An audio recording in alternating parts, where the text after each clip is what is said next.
Yes, hi. I am calling this number because I saw it on a bathroom wall. Seeing if you're Brandi. I'm Brandi Lukas, and this is Brandi is Going to Hell. My taste in music is all over the shop, and it's the driving force behind this show. I will be bringing you music updates and chats with artists that you won't hear anywhere else. The only true currency in this bankrupt world is what you share with someone else when you're uncool.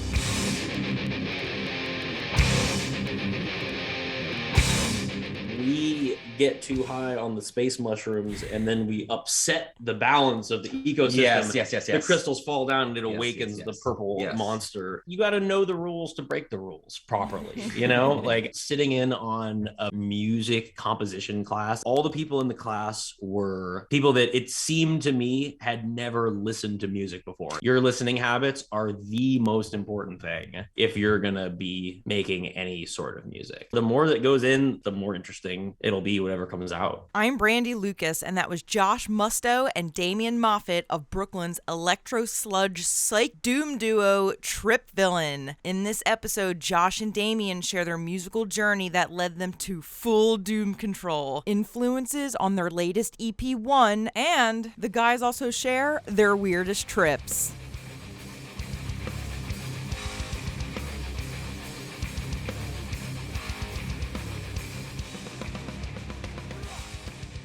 Greetings, Earthlings. Thanks for hitting play to support my podcasting dreams. I am so grateful that you tuned in so I can take you on this musical journey. If you're new here, I interview artists big and small. And before every interview, I talk about 5 albums, and in this episode, singles by artists big and small that I dig. Welcome to episode 25. I'm very, very pumped to have Josh Musto and Damien Moffitt of Brooklyn's electro-sludge psych-doom duo Trip Villain. The night before our chat, I got to see them live, and whoa. Sorry to be corny, but honestly, what a trip. The band's debut album, One, that's WON for those of you in podcast land, dropped February of last year, and since, they've released a cover of Muse's Algorithm featuring The Who's violinist Katie Jacoby. Per the band, the future is villainous as fuck. So enjoy this deep dive on their friendship and musical journey, which started when they were both 9 years old, and how they evolved into their doomy and trippy calling that is Trip Villain. Check out Trip Villain on socials and give them a follow while I dive into records that I dig. You can listen along to all the music I reference on my show via 2 5-star playlists that I created just for you. Brandi is Going to Hell, New Music I Dig, and Brandi is Going to Hell, My Dope Guests. You can find these playlists on Spotify by searching Brandi Lukas Airy or on my website, brandiisgoingtohell.com. And if you don't feel like typing that stuff, just go on Instagram, search Brandi Lukas, that's Brandi with an I, Lukas with a K, and hit the link in my bio, and it's all laid out for you in black and white. First up, I want to share 3 new singles that really stuck out to me. First of all, New York's all-female indie rock trio Kid Sistr released their new track, X-Tape, Want to Want Me, this past January 20th. With lyrics like, I'm just a girl and I'll do what I want, I'll let you hold the camera if you let me have fun. It had me dancing and feeling sassy for sure. Next is Irish singer-songwriter Nell Mescal's Homesick. After tugging at our heartstrings with her debut single Graduating in July 2022, Homesick continues to pull at the heartstrings, but up-tempo. I love when a lyrically sad song is juxtaposed with fun music. A couple weeks ago, I went to a Writers Round New Jersey event hosted by musicians Rory Delansnow, probably screwed up his name big time, and Jackie June. One of the performers was New York City-based singer-songwriter and poet C. Lilley, who performed 2 songs that honestly just took my breath away. One of them being the demo titled Truth Is, which you should check out on Spotify now. Immediate chills, his beautiful and soulful voice, plus vulnerability and perseverance is truly inspiring. White Reaper delivers their 4th studio album, Asking for a Ride, and honestly, it's the energy I needed. I'll just leave it at that. Brooklyn's rapper, singer, and songwriter, Kota The Friend song Fiddle Leaf popped up into my New Music Friday playlist, and it stopped me in my tracks. His new album, Lyrics to Go, Volume 4, dropped January 18th, and it's a 10-song poetic journey from start to finish. And now, get ready to deep dive on rock, metal, mushrooms, growth, and more with Josh and Damien of Trip Villain. I had a few laughs while chatting with them, and I hope this interview brightens your day too. Here we go. Trip Villain on Brandi is going to hell. Hey. Hi. Hi. Wow, you sound crisp. Yeah. Oh yeah, I got that freaking Shure mic going on. So. Yeah. A bendy arm and everything. Let's say cunt. Yeah. My favorite word. Yeah, it's a fancy plate that says cunt. Very big fan. Thanks for hanging with me today. I'm super stoked. I love the new record, and last night was fucking awesome. I'm so glad I got to see you before we could chat today, because I really think, meeting sometimes like the people I talk to in advance and seeing them live makes me have this whole otherworldly connection. So I'm really glad that I got to do that. Hell yeah. Thank you for having us. Thank you. Of course. Hell yeah. Very excited. And I'm really glad you dug the record. So we have lots of ground to cover today, but first, please tell everybody who you are and what your role is in Trip Villain. My name is Joshua Michael Musto. I play guitar, and I sing in the band Trip Villain. My name is Damien Shane Moffitt, and I play the drums and activate backing tracks. For now. So we're obviously. Wait, what? Sorry, I'm stepping all over your words already. No, it's cool. It's cool. So we're obviously here to celebrate your debut album, One. But first, let's take a linear approach because you guys are super new. In one of your Insta posts, you laid it out pretty straightforward. 2021, you became a band, wrote and recorded and finished an album, played some shows, added some new members, started to work on the next record. So I think our interview's done here. Just kidding. But seriously, let's break it down a little bit. You have been playing music together for quite some time. So give everybody in podcast land the Josh and Damien history, how you two met, the band you've been in, and how Trip Villain was birthed. Okay. Nice. 9 years old? 9 years old. We met in 4th grade. Cute. Damo's dad took us to a bunch of, they were already going to shows because Damo grew up on the stuff. But that's hilarious actually. Like the first concert related story is my dad trying to take us both to Helmet, and obviously like I could go, and then you had restrictions. And Tuesday night, I don't think so. What do they call the Helmets? Do you even like them? What the fuck, Mom? But it took us to see High on Fire and fucking System of a Down and Slayer, et cetera, Ozzy. And we were like, shit, we love music. We love metal. Let's make some of it. And started a band called Shit Kill. Great name. Created some problems, but also everybody loved the name. And we did that for about 9 years. It was mostly hot, like the front half of it. We did a lot of local shit in New York. We did a lot of like local opening slots for like, I guess it was like older bands on the road. I Hate God. Oh yeah, we did. We played with I Hate God, 12 Ninja. We played with fucking H2O. Yeah, did some weird hardcore shows in the mix there. Like Possessed and Diamond Head and Anvil was like that was like our first big one. It's like, yo, we're opening for Anvil, bro. So thrash legends. So we did that for a while. Did some good stuff, and then we joined a band called Netherlands in 2018, which we were both huge fans of. Timo, obviously, who's the guy in Netherlands, huge influence on both of us musically. I played synth bass, which is not my instrument, but learned a lot from it. I don't think I was exactly good enough to like execute that shit perfectly, but like I don't really care. I learned a lot and it was great. You applied yourself. I applied myself. Yes. And I know that Damon also learned a lot. Those drum parts are insane. Yeah, definitely like the most. I don't know, like homework is probably like what I think of right away. Like that was really actually helping me focus and like learn more about playing the drums instead of just like staying comfortable. Yeah. It was like boot camp.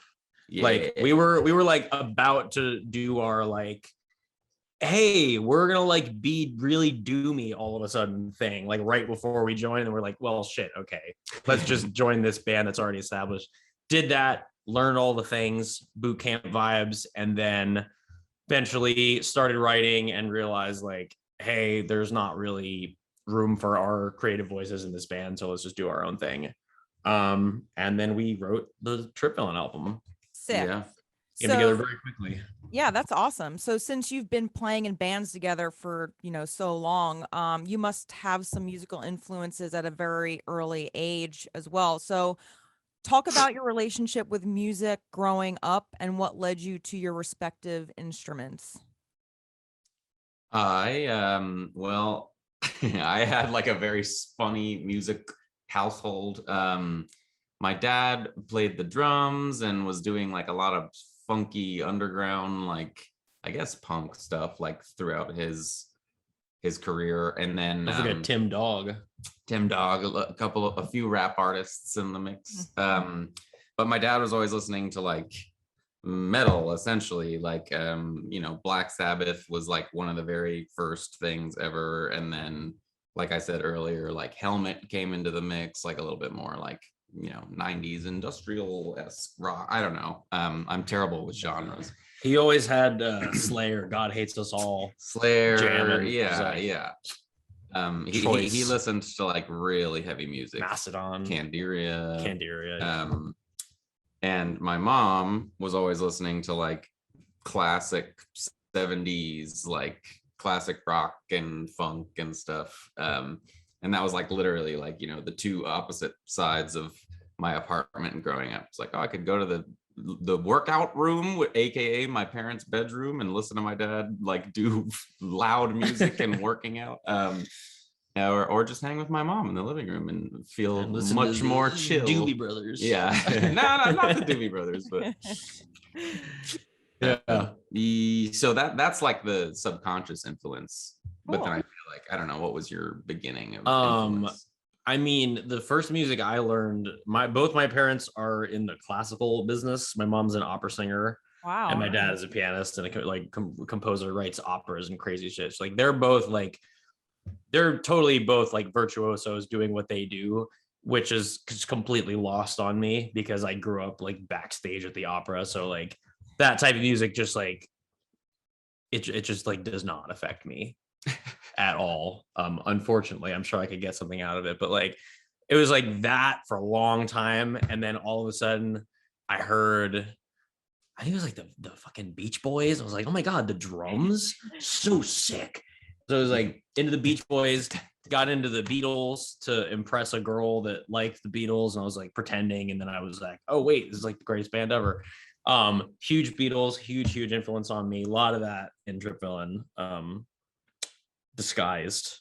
I can point out some moments later on that I stole. And then like fucking Eminem. Hard left turn. Aren't we all like we're probably on the same ballpark of age, and Eminem was definitely a staple to my youth as well. Yeah, I mean, well, that was also like sort of a unifying factor, like at the beginning of our friendship, like we were like the kids that knew every line to every Eminem song, and like I had my like what's it called, like the CD my Discman. I had my Discman with Eminem, like I don't know if it was what album it was at the time, but we would like share headphones walking from gym back to the school. Rapping. The 1-2 punch I remember from 5th grade, I think, was in the same stretch of time we did that with like, yo, I just learned this new like curse word. It's crazy, like that vibe. And it was "Fack" by Eminem. I don't know if you're familiar. Is the first track on his Best Of album, Curtain Call. It was like, you know, for the normies, I guess. But there was one. Now there were 2 new songs. One of them was kind of shitty. But they opened the record with a brand new song. It's just like the most vulgar shit ever about like sticking a gerbil up his ass. It's like crazy. So Damo came in with the Discman and was like, bro, like I don't know what half of this means, but you got to hear this song.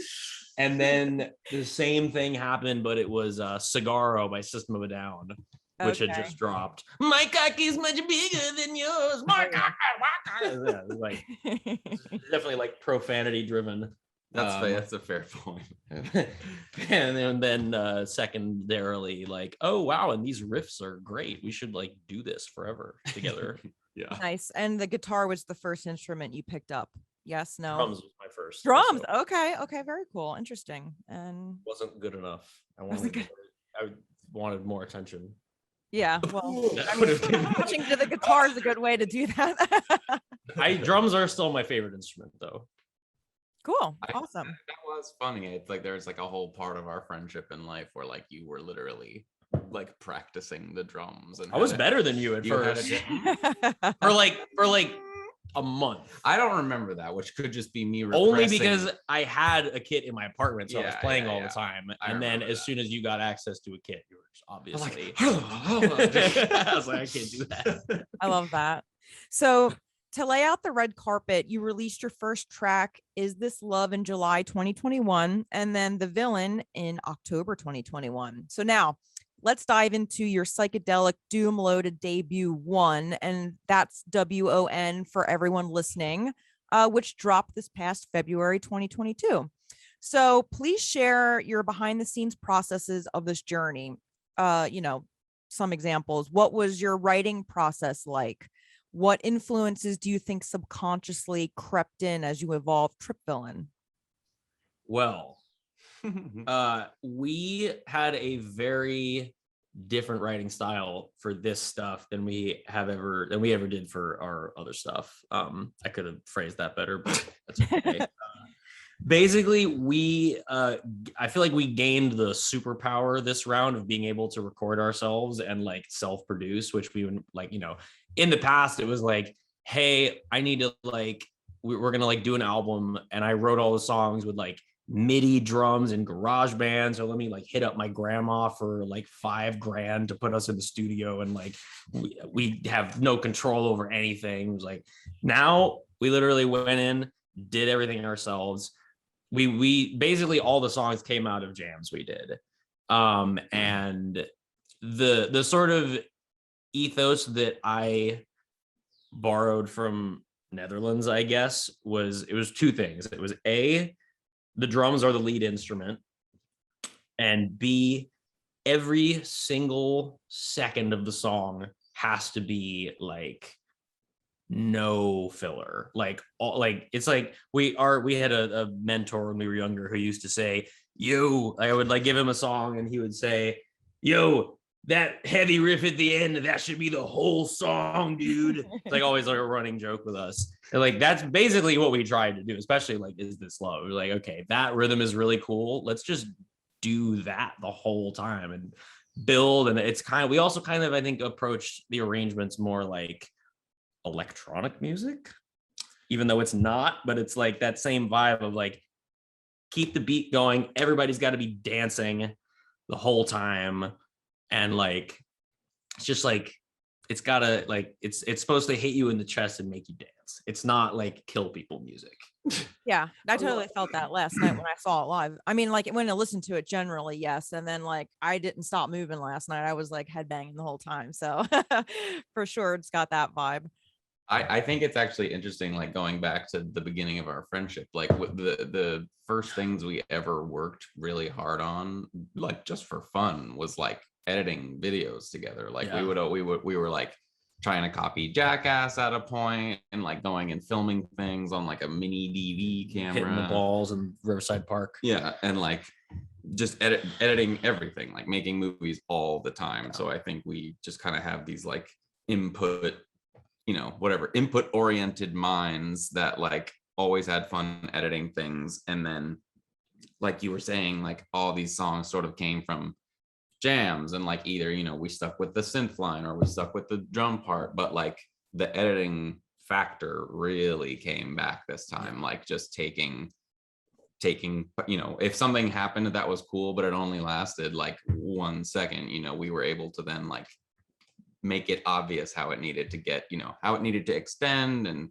is it just repeat, whatever, I don't know. It became a much more like arts and crafts approach. And I think that was those editing sort of chops, just like being there already. Very cool. And you said that I saw online, you said the title track was the first one you had written as a band. How did that come flowing?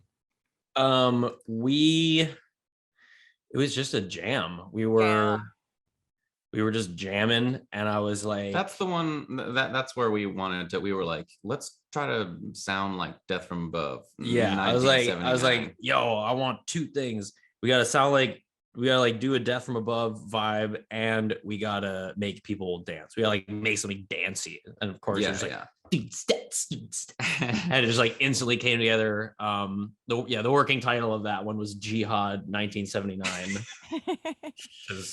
That's like the backstory behind that is someone else's story, so it's kind of like, but it's just a whatever. You can look at that on their Wikipedia page. They had a beef with James Murphy from LCD Sound System, where they were like, we declare rock and roll jihad on this motherfucker. They had like a lawsuit. I don't know, long story, but we found it hilarious. It's quite funny. Very cool. So where did you record your record? We recorded the drums at a place called Rad Hazard Studios, run by our friend Tom McCaffrey. It's in Bushwick. And we recorded everything else, like kind of in my apartment. Various apartments that I lived in during 2021 in Bushwick. The cool. Elf House was our upstairs room, my old place. We did all the vocals there. Quite vibey. Definitely one of those. Definitely a vibe. Definitely a room that will stay in your memory. Bushwick 3rd floor vibes. Really 2nd and a half floor. Yeah, because it was like literally like low ceiling, short ceiling, kind of like fake room at the top of a high ceiling apartment. We had like tiny furniture in there. It was tiny furniture. Nice.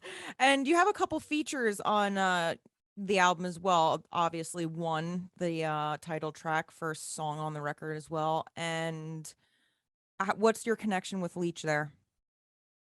My I guess it counts as long time now. When I was a freshman at Bard College, I entered this, I don't know, it was like electronic music 101 class, and not like dance electronic music because it was Bard College. It's like like weird, experimental, like use the computer as an instrument.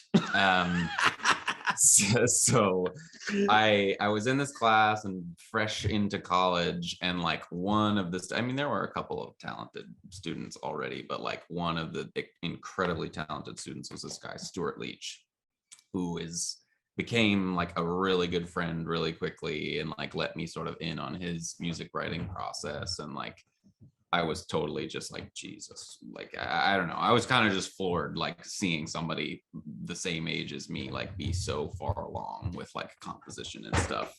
And we became really good friends, but I feel like I also just like gravitated towards him. Like, I don't know. I wanted to keep that type of thing going on. So we were friends for like 2 years. He left Bard after sophomore year, and like went to Texas and finished school there and blah, blah, blah, but then came back finally to New York. And like, that was the real chance where we could like, I've been playing drums with him live, and Josh played a couple shows with us. So that's like that's like a close personal friend of mine who I think is a really talented songwriter. And also just his music was a huge influence on just like the vibe of this band. Like, I don't know if you've checked his stuff out at all, but like he's like some of the best music ever. Like, so it like got me, it's like, I don't know if I would really call it electronic music, but it like got me, like primed me, because it's like there's like heavy parts, there's like really doomy riffy like little things that I don't know if he even necessarily meant them to be doomy, but I took that as like, oh fuck, it's like gross huge riff, like and like yeah, when we played that show, I think we were like rehearsed for a show last year that ended up getting canceled because of COVID or something, but we played a show maybe 2 or 3 years ago, and I did the whole thing like using my my octave pedal that I use for Trip Mill. It was the first time I'd used that out, and I just like play it. I doubled all his bass lines on it, and it was through like a tiny little Fender amp, but it was like super doomy and thick and gross, and I just like really got into that vibe. So when we finished the record, I'd been like trying to get Stuart to do something with us for a long time. And that song I was like stuck on. I was actually yesterday listening to like old versions of it. I had like 5 different sets of completely different lyrics and melodies, and all of them like sucked. I couldn't figure it out. And Stuart just like literally like it probably took him 30 seconds. This whole song was 5 minutes, but it took him 30 seconds. And he just gave me this like melody and like one verse that he kind of fucked around with. And it was perfect. And I took it and just like stretched it and molded it. And I changed the melody a little bit. I added some shit and I rewrote the lyrics. And then he came in and recorded over my notes, and like it's perfect. It's like we probably would have cut that song had it not been for him. I forgot that you were like what you were like. Dude, I listened to that. You were shit. At least being very critical. Oh my god, it was awful. It's like the worst thing I've ever heard. I like want to delete it. All right. Josh has this habit of once he's 5% over something that he did in the past, he has to kind of like damn it to hell. Yeah, let the past die. So would it come that could have been one. He could have damned it to hell, but then Leech saved the day, sort of. Yes, he did. Okay, cool. Thank you, Stuart. Yes.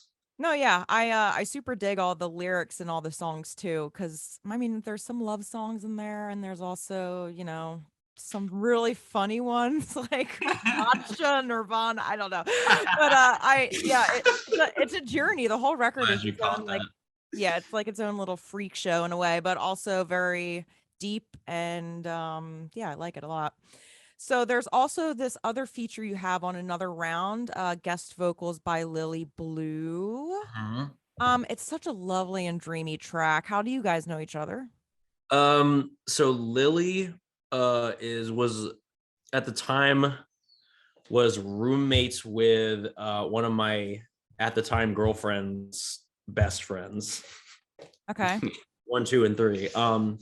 She like met her at a party and was like, oh my god, I met this girl, she's like a jazz singer, she's at the new school, you gotta like collab with her. And I was like, yeah, okay, like whatever, she's like not a musician, my ex, so it was like whatever. And then like I sent her a bunch of the songs, and I was like, yeah, just like see, just like do whatever, just we'll see what happens. And had our friend Jake also come in, Jake Cannavale, who is actually on the new Paramount Plus show, The Offer, shameless plug. Okay. He plays like a mob guy. It's like the Godfather thing. Anyway, Jake, also a musician, singer, writer, came in to, again, just like do something. I played him all the songs and he was like, give me the ballad. On the spot, like wrote this whole set of lyrics about like being at a party and being fucked up and taking the Xanax and like whatever. And the chorus that he wrote was literally like hysterically laughing as he wrote it. I once had a shirt, but now it's gone. It's like the end of the party, like, so like recorded that whole thing. And then the next day, Lilley sends me her version of it, and it's completely different. And I was like, whoa, like I was like nervous about it. And then I thought about it and I was just like, just put them fucking together. So I just like sliced it together, and it pretty much worked perfectly. I don't think I even used it. One line that I had written made it in, but the rest were the two of them.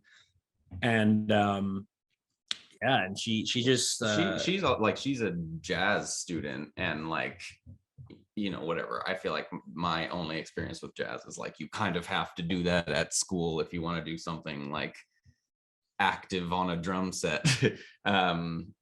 But she, not only did she come with like lyrics and melody, but she came with like all of these cool harmonies that she layered. Like, I think for her, it was also like a little bit of a using music software experience. And like, she did a really good job, like layering herself and coming up with all these extra ideas that like totally influenced a lot of the parts of the rest of the music. I don't know, like that was a cool surprise.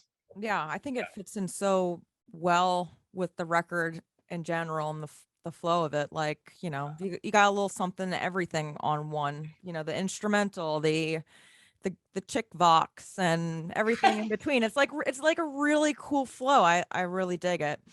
So I'm going to give you guys a little moment to shine here with other tracks on the record, like that you want to highlight. Perhaps a cool story about a particular one, a favorite one to play live, or maybe even one that resonates with you on a deep emotional level that you'd like to provide some context to.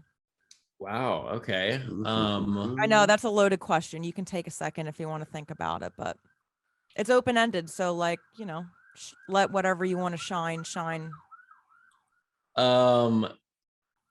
don't know. Are you thinking? I'm thinking a few things, but I'm thinking. Well, tell them all. I'm thinking of the hum rhythmic. That's what I was thinking of. Yeah. The last song on the record. I have something to say about the first song also, but the last song, the part at the end where it gets really heavy and like the double kick comes in, we borrowed that riff from an old Shit Kill track that we wrote in like 2013 or 14. Because I don't know, it's not streaming anymore, but it was a released. It should track. be. We should put that up. It was a released track. And it was playing on Sirius XM for a long time. Oh yeah. So we reused it, and it's just like, I had always been very. We always have a beef of sorts where Damo was wanting to like redo old songs that we've done, and I'm like, no, fuck that, let's just make new, better ones. But we found a compromise in that we can reuse an old riff in a new context, and it's like great for both of us. So I think there are a couple more I want to lift for the next one if we have room. But that was a fun little Easter egg for anybody that was with us back in the day. It sticks out like a sore thumb though when you played it live last night. I mean, like also because you're like, it's the only track where you really like growl like on the track too. So yeah. I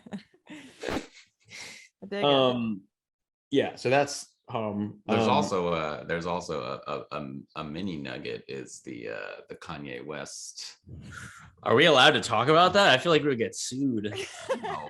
It's a rhythmic influence. So that's all you got to say. Yes, a rhythmic influence I took for that song for a few things, but namely that song is, I just like listen to a lot of hip hop, and also my day job these days has been doing lights at Brooklyn Bowl, and by choice I mostly only do like the late night DJ set. So it's like a lot of like 2000s 2010s hip hop, like a lot of like Kanye and Kendrick and like that shit. So like I just had that like pumped at me for so long. You also have a friend named Damien who tries to show you cool and that, but I don't know. So like I was getting like dank 2000s hip hop thrown at me for like a while, and like I realized like a great way to begin writing a riff is just like listen to the flow, like not even the beat, like yes the beat, but like the flow of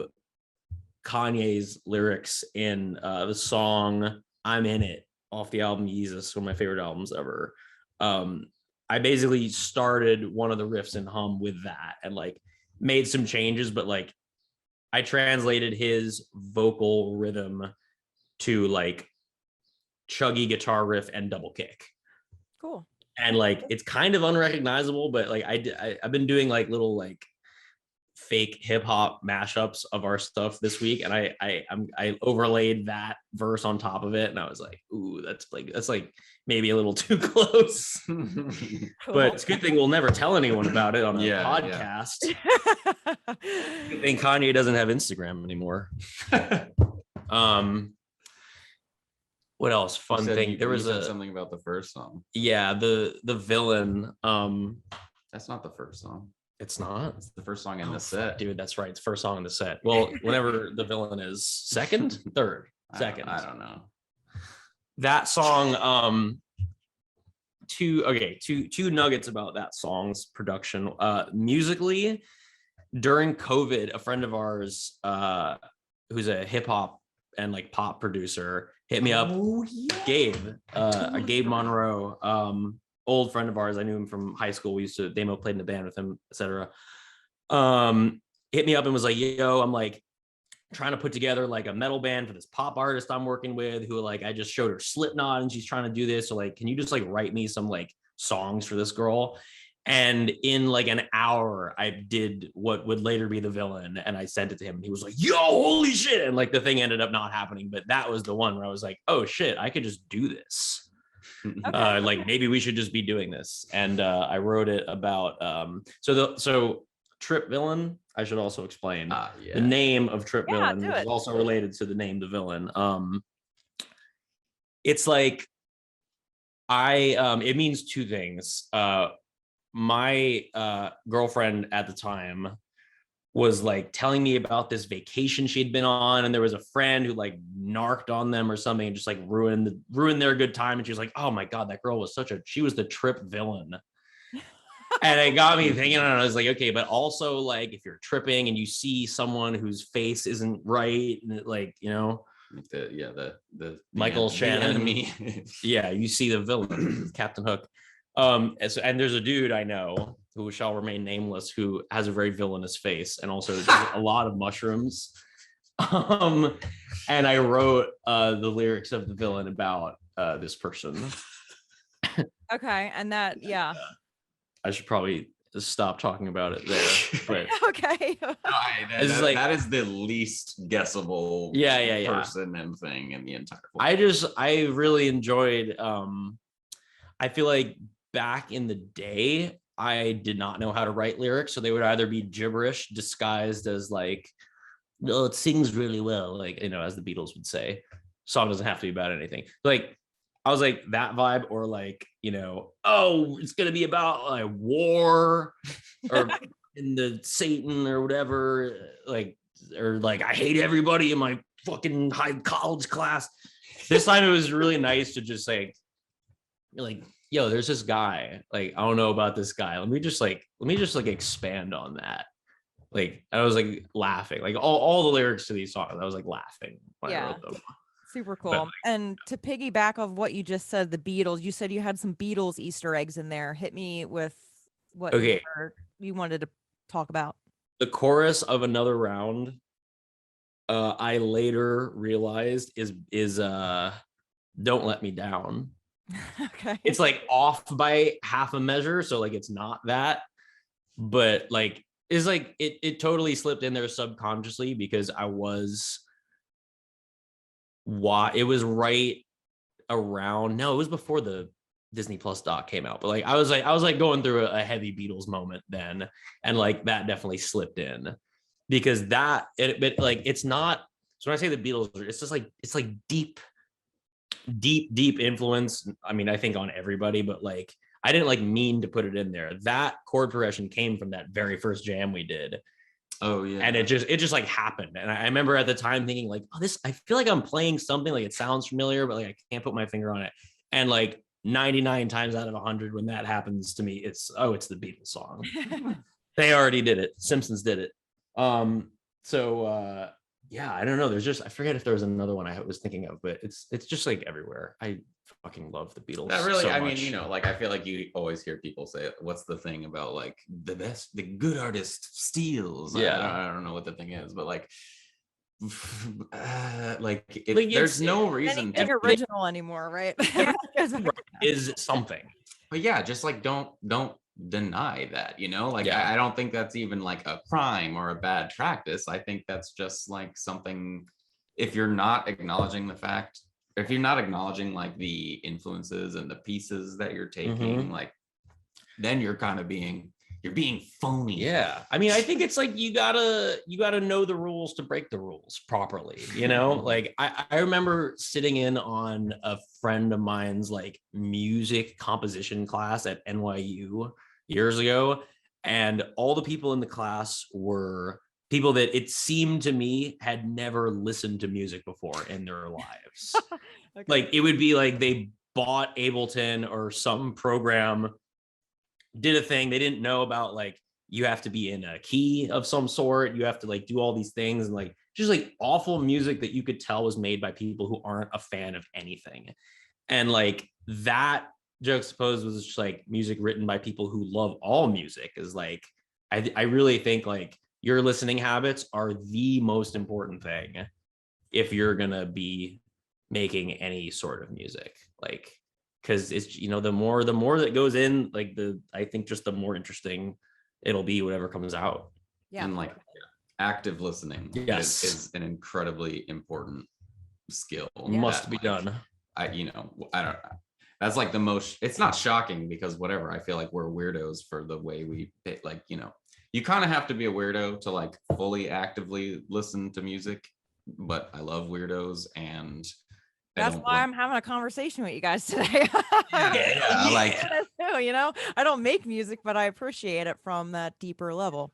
If you're sitting there and distinguishing like every instrument, all the, you know, like if you really just sit there, like you're gonna learn so much by default. Like you don't even have to be trying to take things or like, you know, it's so cool how that works. Yeah, and you highlighted a bunch of, you know, artists that influence you now, and then, you know, when you put out one, your press release referenced Helmet and Flaming Lips, and you really have this melting pot of a lot of really cool sounds, and you made it your own. So hell yeah to that. Hell yeah to that. So let's dive into the artwork. It's trippy as fuck and suiting for your name. And, you know, it kind of lends to, you know, the music video for The Villain, and probably goes hand in hand with the lyrics that you were describing about whoever it's about. So who's the artist? And the artist is, oh, sorry, you gotta. No, yeah. Who's the artist, and what direction did you give them to visually represent your band? Gregory Stovetop is the artist. He's a very old friend of ours, did art for a bunch of bands that we used to be in also. The direction we gave him was like, I almost want you to like see if you have the note still. Like, well, you definitely I remember I gave him we like made a folder of like JPEGs. Mood, like JPEG, like it was right when Loki came out. It was like right when the finale of Loki happened with like the purple cloud that had a face.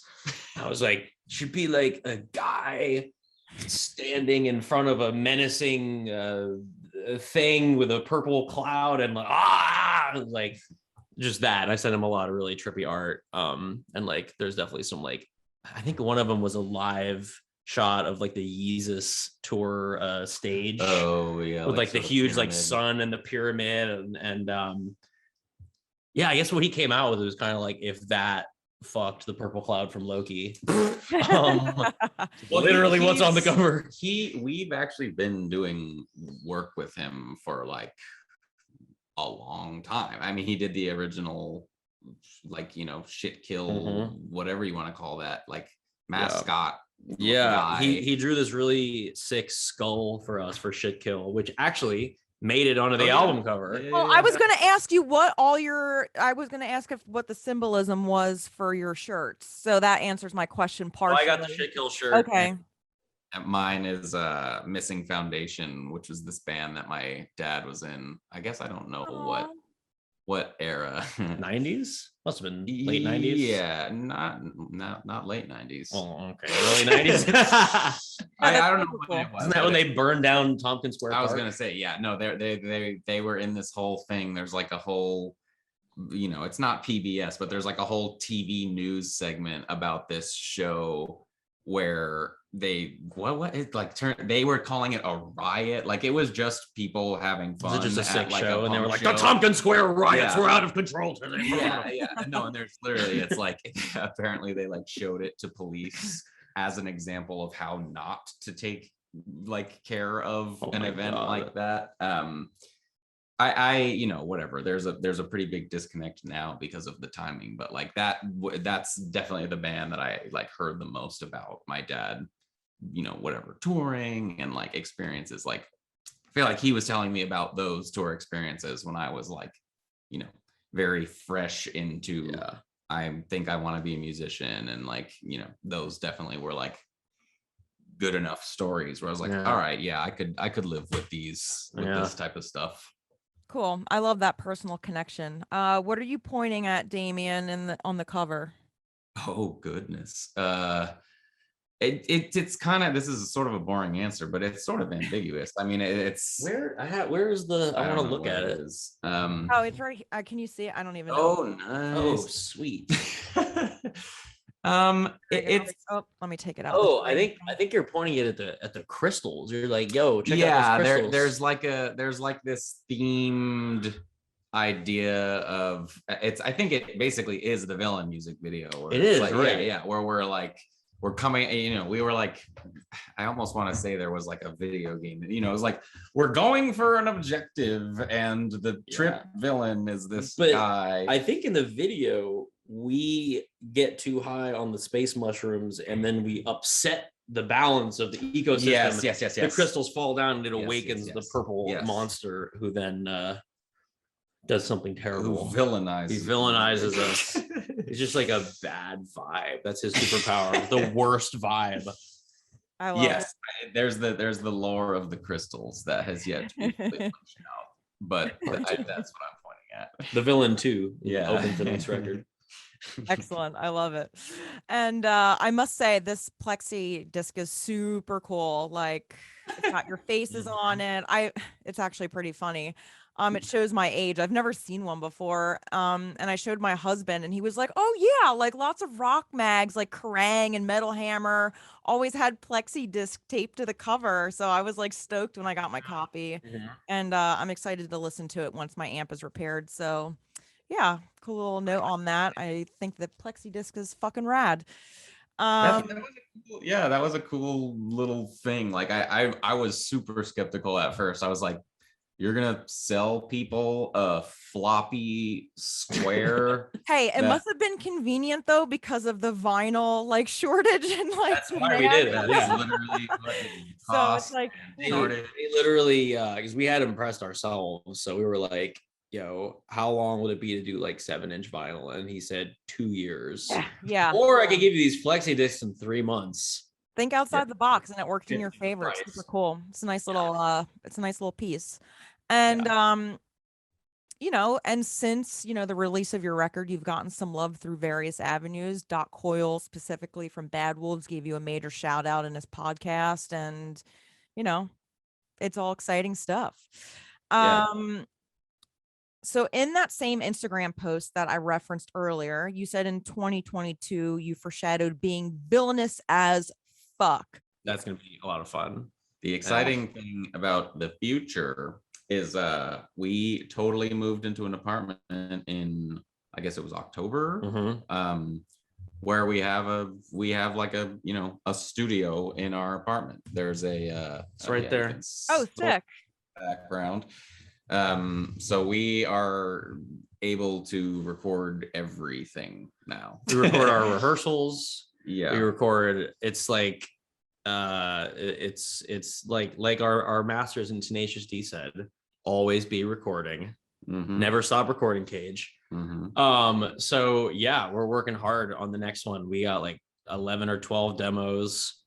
We just replaced we have a little whiteboard system as you're supposed to have when you're making music, and for the longest time there were the like tentative track titles of the next album. And I feel like there was some our track titles communion, dude. I love like the way that we come up with titles. It's very like it's almost accidental.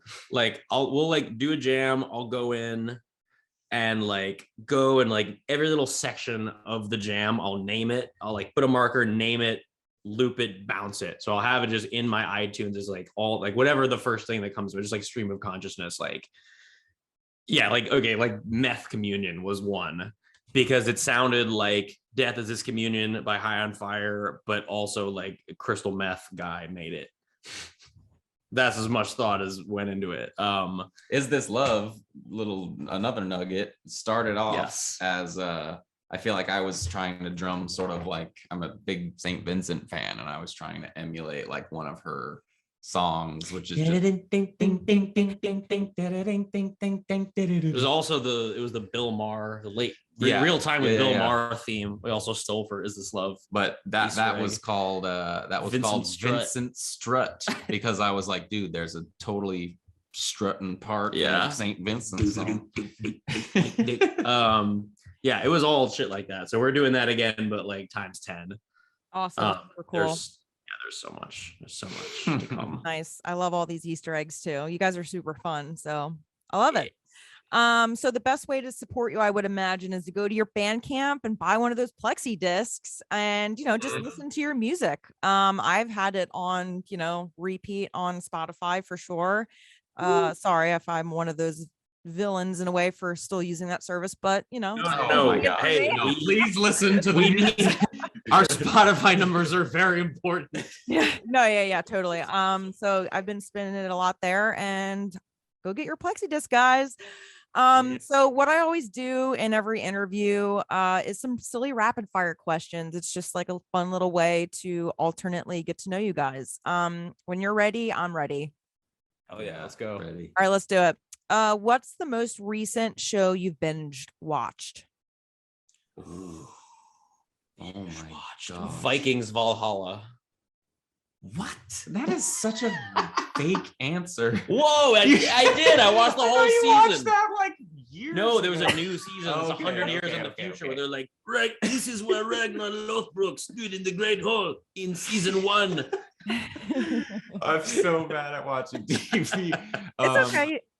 No, a bunch of documentary things on Netflix. I think the most recent one is Worst Roommate. It's called like Worst Roommate Ever, and it's about like roommates that were like murdering people. I watched that too. Yeah, that was really good. It's really good. What about the lady that had her freaking like bodies in the backyard? Jesus. Spoiler alert, but she's like housing homeless people, and it turns out she's just poisoning them and burying them in her backyard. And she's like old as fuck. It's like killer granny. It's wild stuff. Do you think aliens exist?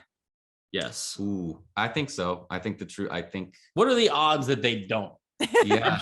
No, that's where I'm at too. Like they probably don't look like, they probably don't have like legs, but it'll be just like I don't know. I'm not Tom DeLonge on this one, but I am like I'm pretty sure they probably do. Yeah. Cool. And maybe I'm being presumptuous, but what describe the weirdest trip you've had? Well, I'm on SSRIs, so it's not usually too weird. But I feel like you had your miraculous Devin Townsend trip. Yes, I've never had anything that was that. I fell in love. Jake, our same friend Jake, was showing me Devin Townsend. He was catching me up on Devin Townsend and I can't remember the name of the band. Strapping Young Lad. And like I was like the only time in my life where I had like a magical like tears in my eyes moment, like learning about a new artist. I swallowed that man's discography. Cool. I'm trying to think if I had like I guess it's not weird, but it was magical. The craziest I was in Mexico. This is not music related, but I was in Mexico last year on vacation with a bunch of friends, and like we were like gonna go horseback riding to what do you call it? Like a spa, like the natural heating springs, like a hot spring thing, literally in the forest in Puerto Escondido, Mexico. And we like took a bunch of mushrooms, and then as soon as I like got on this horse, it hit me like, oh my God, riding a horse is fucking crazy. And I've like done this once when I was like 5, like, and they gave me the fastest horse. Everybody else is just like, and this fucking horse just like goes. I'm like ducking tree branches, left the pack. I didn't know how to like grip it. So I'm just like, my like balls are clanging on this. I never heard this. Oh dude, it was awful. And they were all like laughing at me, and it was like, yo, I don't think Jews are meant to ride horses. This is like, and like, I'm like peaking as I'm just like going 100 miles an hour on a horse in the mountains, and it's crazy. Yeah, that sounds pretty terrifying. I got in trouble for being so unchill. Excellent. I love it. So that's all I got for you guys. And yeah, did you have anything to add, or look out for more things? Listen to Black Sabbath and sleep. Yes. And fucking metal rules, man. Yeah. Sounds like you're telling it sounds like you're telling people to listen to Black Sabbath and then go to sleep afterward. No, the band sleep. Just to be clear, bro. I love it. Awesome. So thank you so much for doing this with me. I appreciate it a lot. Thank you for having us. It was a lot of fun. Yeah, seriously.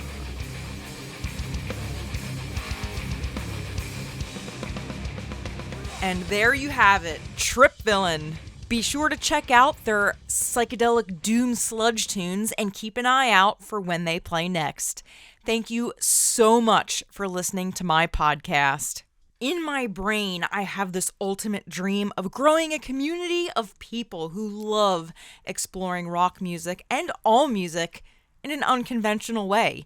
If you listen because you're a friend of Trip Villain, hopefully you'll stick around and check out past episodes of Brandi is Going to Hell and discover someone else. I love celebrating awesome artists, their stories, and providing fun interviews with them for you. Until then, a random thought, powered by the Wingman's Path to Positivity. Start where you are, use what you have, do what you can. Bye-bye.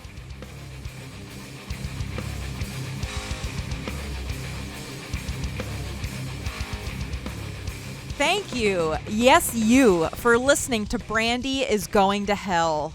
I have a lot more thank yous in order for making the show come alive. I want to thank Celeste Giuliano for her amazing pinup photography. I dreamed of having my photographs taken by her in order to make my podcasting dreams come to life. So thank you, Celeste, and your team for making me look like a hot mama. Thanks to Olivia Borcheski for the latest and greatest installment of my podcast logo. I outsourced it to Olivia to turn a couple-year-old photograph into something fresh and fierce. Nailed it. Shout out and many thanks to Ryan Hanratty at Frosted Green Productions for all video production. My man, definitely don't want to be fucking with video, and you've saved my life.